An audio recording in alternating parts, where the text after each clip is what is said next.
今天师父讲一个公案给你们听哈，注意听，不然的话你一而再再而三，一次又一次来轮回，这样一直受苦。泰国有一位高僧叫阿伽曼尊者，那么这位尊者呢，已经是在1949年圆寂了，这是他本身亲身经历的公案。有一年，当尊者旅居在某一个村落的时候，有一个受他感化很深的老妇人来请教有关他禅修的时候所发生的一个问题。这个老妇人讲啊，她说她昨天晚上当心思达到高度的专一的时候呢，突然她看到一条很微细的线从她自己的心中这样跑出去了，她感觉得很诧异，因此他决定跟随着他，想知道这一条心线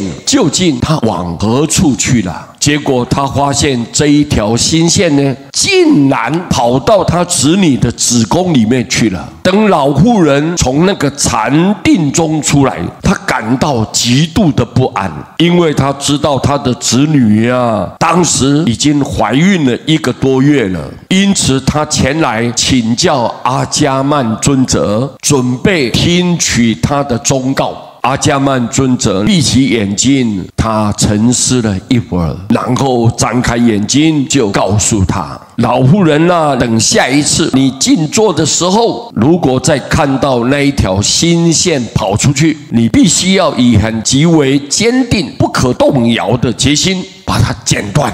如果你心意不够坚决，死后你必定投身在你子女的子宫里面，成为你子女的儿女啊！因为这个老妇人的心一直被子女所吸引着。2天以后，这个老妇人呢，她高兴的来拜见阿伽曼尊者。当那一条心线再度跑到子女那里的时候呢，当下他就以很坚定的决心来剪断它了。第2天晚上，他再度静坐的时候，发现那一条线已经了无踪迹了。奇异的是，当这个老妇人剪断了那一条心线以后，她的子女就流产了。尊者的弟子们听到这个很奇异的事件以后，很感困惑，就同时来请教尊者。尊者告诉他们说，一个人的心意是非常微细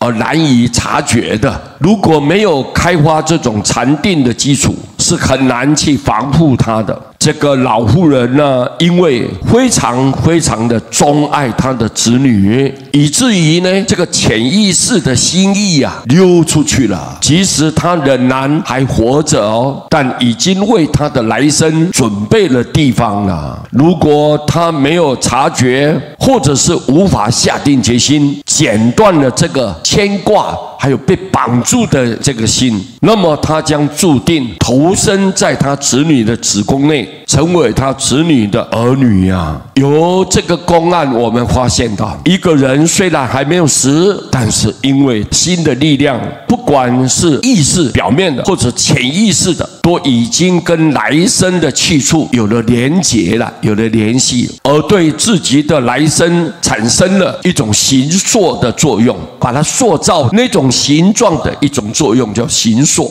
也就是说，尽管我们每一个人都还没有死，但我们也同时在参与或者决定我们来生的去处，什么样貌都已经决定了。只是我们一接近死亡，那个心的力量就越能具有决定性的影响力而已呀。因此，我们知道灵魂什么时候会入胎，确实因为这个缘而来决定的，并没有什么固定的规定。即使我们不入胎，灵魂跟胎儿之间仍然可以产生某种联系的作用。所以我们的心性上没有稳定，我们没有那种修持禅定的功夫，在外在接触这一种复杂的环境，很容易受到诱惑。一诱惑以后，如果你痴迷执着，那你的心性就被牵引住了。牵引住了以后，各位，我们没办法去改变，那你就随这个业开始流转。只有贪求执着，这就是业。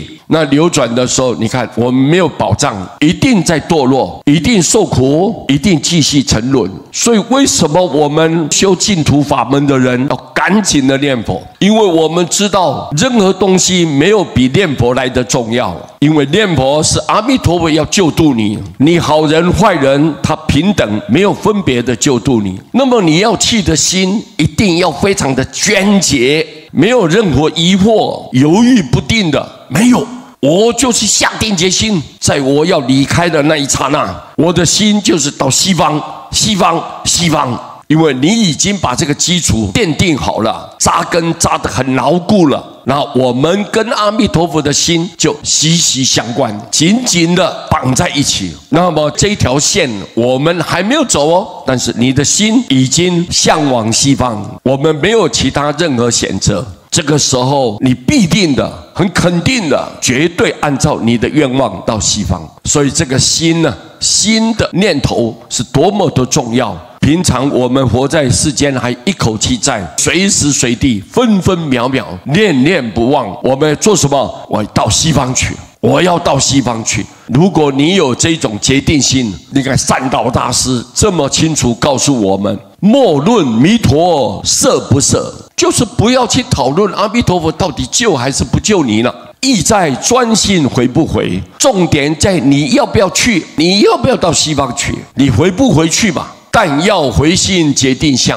你要回去的心就决定了，不会摇摆不定，不会三心两意。那么临终弥陀自来迎呢？阿弥陀佛一定来接引你的。你往后离开了人世间，绝对西方就是你最美好的归宿。所以我们平常要把这个心念一定要随时随地啊，要盯得很紧。我们没有其他任何选择，对世间毫不留恋，毫不执着。只要我们时间一到，内心当中所要追求的就是西方。如果你能下定决心，师父告诉你，这一辈子你的道业一定成就。这个心的那种想法，心的那种本意啊，很容易牵绊着我们每一个人往后你到底要出生在何处，这个是有决定性的影响力。所以我们一定要小心，平常就要注意自我要求。今天将这个公案来告诉大家，阿弥陀佛。